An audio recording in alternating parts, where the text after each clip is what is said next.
Good morning friends, welcome to my channel Sreeja's blog. তো কালকে কিছু ফুটেজ সেটা তোমাদের সাথে শেয়ার করা ছিল, যেটা শেয়ার করা হয়নি, তাই আজকে শেয়ার করলাম। তোমরা সবাই দেখতে থাকো এবং সঙ্গে থাকো।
হ্যাঁ, যে ওখানে উপরে দিই নি।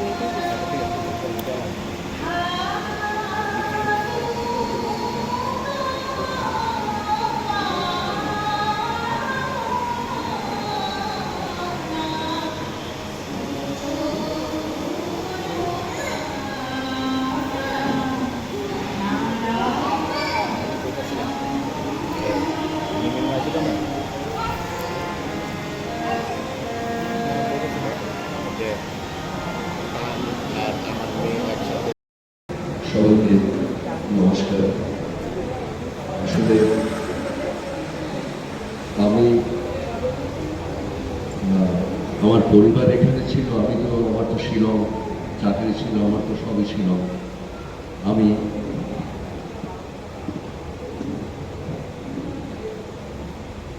প্রতি সপ্তাহে আমি ওই শনি রবি আমাদের ছুটি, শুক্রবারে বিকেলে আসতাম, সোমবারে ভোরে চলে যেতাম।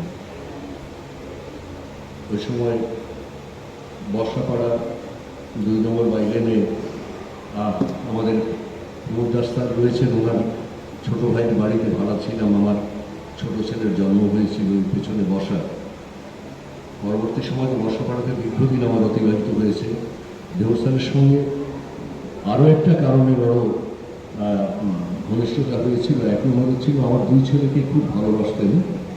পরবর্তী সময় যখন বড় ছেলে পড়ে কটনে, উনি ডেকে বাড়িতে নিয়ে যেতেন।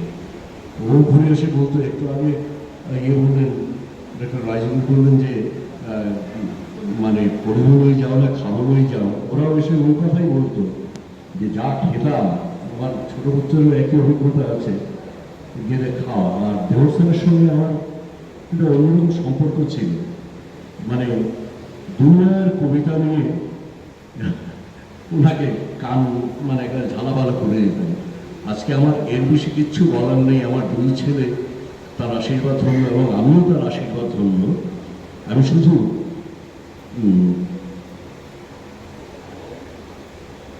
রবীন্দ্রনাথের একটা ছোট্ট কবিতা, আকাশ তলে উঠল ফুটে আলোর শতদল, পাপড়িগুলি ধরে ধরে ছড়ানো দিক দিগন্তরে, ঢেকে দিল অন্ধকারের নিবিড় কালো জল। মাঝখানেতে সোনার কোষে আনন্দে ভাই আছি বসে, আমায় ঘিরে আলোর শতদল। আকাশেতে ঢেউ দিয়ে রে বাতাস বহে যায়, চারদিকে গান জেগে ওঠে, চারদিকে প্রাণ নাচে ছোটে, গগন ভরা পরশ খানি লাগে সকল গায়। ডুব দিয়ে ওই প্রাণ সাগরে নিতেছি প্রাণ বক্ষ ভরে, আমায় ঘিরে আমায় ফিরে বাতাস বহে যায়। 10 দিকেতে আঁচল পেতে কোল দিয়েছে মাটি, রয়েছে জীব যে যেখানে, সবাইকে সে ডেকে আনে, সবার হাতে সবার পাতে অন্ন সে দেয় বাটি। ভরেছে মন গীতে গন্ধে, বসে আছি মহানন্দে, আমায় ঘিরে আঁচল পেতে ফুল দিয়েছে মাটি। আলো তোমায় নমি আমার মিলাদ অপরাধ, ললাটেতে রাখো আমার পিতার আশীর্বাদ। বাতাস তোমায় নমি আমার উপস্থিত আপোনালোক আটাইলোকে মই মোৰ শ্ৰদ্ধা নিবেদন কৰিছোঁ। দেহুৰ ছাৰ আছিল এগৰাকী কঠিন শিক্ষাগুৰু, মানৱ দৰদী, বিজ্ঞান মনস্ক, গণতান্ত্ৰিক ব্যক্তি। মই পোনপটীয়াকৈ তেখেতৰ ছাত্ৰ নহয়। তেখেত আৰ্য বিদ্যাপীঠ কলেজত শিক্ষকতা কৰিছিল, মই ইঞ্জিনিয়াৰিং কলেজত আছিল। কিন্তু ছাৰক সেই তেতিয়াৰ পৰাই পাইছোঁ আৰু মোৰ এজন শিক্ষাগুৰু হিচাপে মই তেখেতক সন্মান জনাই আহিছোঁ। মোৰ ঘৰ ওচৰতে কুমাৰপাৰা। 79, 80, 81 পিৰিয়ডত আমি খুব সঘনে ইয়াতে আহোঁ। তিনিজন ছাৰক লগ পাওঁ, বিশেষকৈ চাওঁ দেহুৰ ছাৰৰ ঘৰত গণেশ দাস, দিলীপ বৰা আৰু দেহুৰ ছাৰ। তেখেতসকলে সেইখিনি সময়ত আমাক শিক্ষা সমাজৰ বিভিন্ন ক্ষেত্ৰত দিহা পৰামৰ্শ দিছিল, সহায় কৰিছিল। এনে এজন ব্যক্তি দেহুৰ ছাৰ, যি গোটেই জীৱন শিক্ষা জগত আৰু সমাজৰ উন্নয়নৰ কাৰণে, সমাজৰ ভালৰ কাৰণে কাম কৰি গ'ল। বিভিন্ন কাম কাজত যেতিয়া আছিলোঁ, অসমৰ বিভিন্ন ঠাইত থাকিব লগা হোৱাৰ কাৰণে ছাৰৰ লগত যোগাযোগ কমি গৈছিলে। কিন্তু ছাৰে ৰিটায়াৰমেণ্ট কৰাৰ পিছত, আমিও ৰিটায়াৰমেণ্ট কৰাৰ পিছত মাজে মাজে তেখেতক ইলোৰা বিজ্ঞান মঞ্চ, নাগৰিক সমাজৰ কামত পাইছোঁ। শেষ জীৱনলৈ তেখেতে সমাজৰ কাৰণে কাম কৰিব। আনকি মৃত্যুৰ পাছতো সমাজৰ উন্নয়ন, মানৱ কল্যাণ, চিকিৎসা বিজ্ঞানৰ কল্যাণৰ কাৰণে তেখেতে দেহা আৰু চকু দান কৰি গ'ল। এনে এগৰাকী ব্যক্তিক মই মোৰ শ্ৰদ্ধাঞ্জলি যাচিছোঁ আৰু এই পৰিস্থিতিত শোকসন্তপ্ত পৰিয়ালবৰ্গ, বাইদেউ আৰু আন সদস্যসকলক মোৰ আন্তৰিক সমবেদনা জ্ঞাপন কৰি মই আপোনালোকৰ ওচৰত মোৰ বক্তব্য ইমানতে সামৰণি মাৰিছোঁ। ধন্যবাদ। ধন্যবাদ, অভিক ডাঙৰীয়া। আপোনালোকে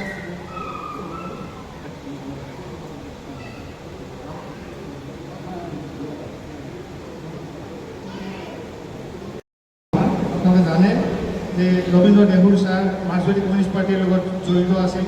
তেখেত আছিল প্ৰকৃত মাৰ্ক্সবাদী আৰু তেওঁৰ প্ৰতি আজি শ্ৰদ্ধাঞ্জলি জনাবলৈ আহিছে মাৰ্ক্সবাদী কমিউনিষ্ট পাৰ্টী CPIM-ৰ সম্পাদক মণ্ডলীৰ সদস্য ইয়াত তপন শৰ্মা।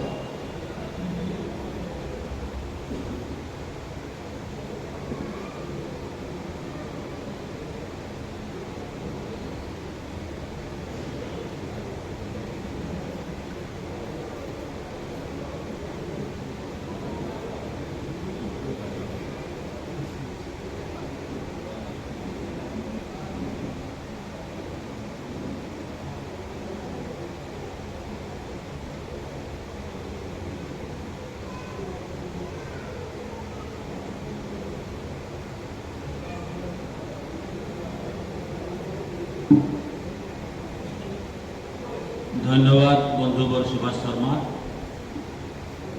আৰু এই এটা পবিত্ৰ অনুষ্ঠানত উপস্থিত থকা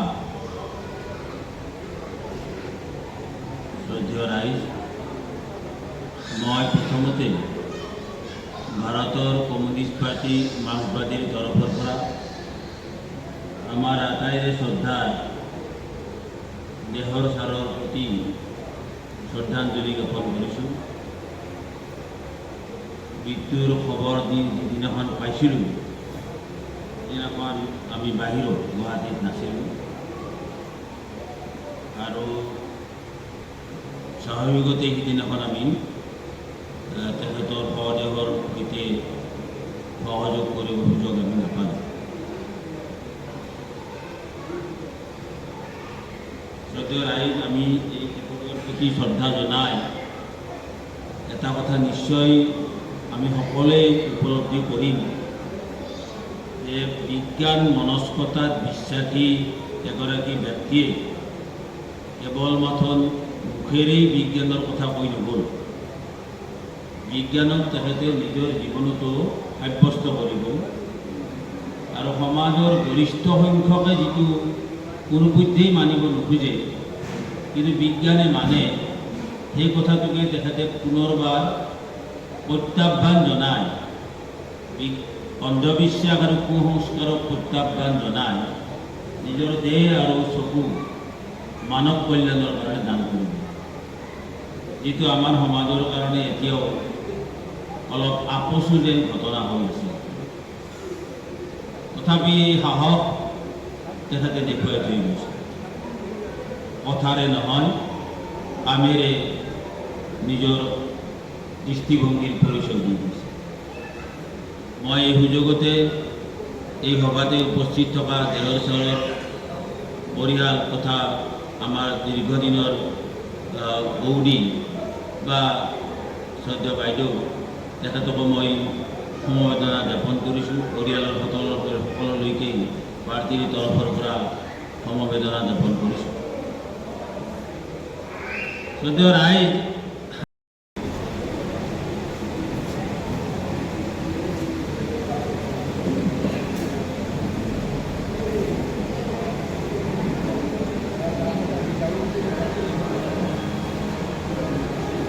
হ্যালো,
সভায় উপস্থিত সবাইকে আমার শ্রদ্ধা জানিয়ে আজকের অনুষ্ঠানে যে মূল পর্ব শ্রদ্ধাঞ্জলি শেষ সীমানায় দাঁড়িয়ে